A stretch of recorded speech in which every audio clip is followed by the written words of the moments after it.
Ya, saudara, madu kelulut dan juga manisan dari aneka buah-buahan yang juga diolah oleh warga desa dalam wilayah Kecamatan Perelak diminati oleh para pengunjung pada Bursa Inovasi Desa Kecamatan Perelak, Kabupaten Aceh Timur. Ya, tidak hanya madu dan manisan, tempat bersejarah Islami juga menjadi daya tarik tersendiri bagi masyarakat. Dan berikut informasi selengkapnya. Kegiatan Bursa Inovasi Desa ini digelar oleh Tim Pelaksana Inovasi Desa atau TPID Kecamatan Perlak di halaman kantor kecamatan setempat, Kabupaten Aceh Timur. Terlihat berbagai produk unggulan yakni tenun, pupuk organik, dan anyaman daun pandan diolah menjadi sandal, serta video tempat bersejarah ditampilkan pada acara tersebut.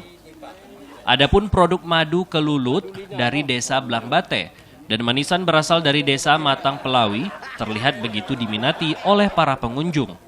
Sebab madu kelulut tersebut kaya akan khasiatnya. Sementara manisan segar dari buah-buahan menjadi cemilan yang dinikmati bagi para pengunjung. Selain madu dan manisan, monumen sejarah Islam Monisa, masuknya Islam pertama tingkat Asia Tenggara dan berbagai objek wisata di desa dalam Kecamatan Perlak juga menjadi daya tarik tersendiri bagi masyarakat.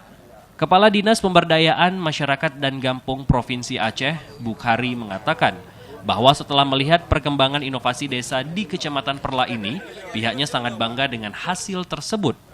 Walaupun demikian, ia berharap agar inovasi desa tetap terus dikembangkan menjadi lebih baik lagi. Sementara itu, Ketua TPID Kecamatan Perlak, T. Munazir, mengatakan